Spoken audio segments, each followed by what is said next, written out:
Sebuah kapal penumpang terbakar di perairan Kabaena, Kabupaten Bombana, Sulawesi Tenggara, Senin, tanggal 16 Agustus tahun 2021, siang.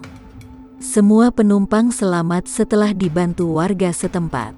Kapal motor Sumber Poleang yang diketahui membawa 34 penumpang dan awak kapal ini terbakar saat melewati wilayah perairan Malandahi Pantai, Bombana, Sulawesi Tenggara.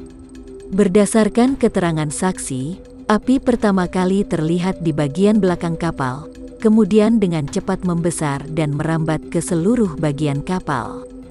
Awak kapal yang mengetahui kemunculan api, langsung memberikan pelampung kepada semua penumpang.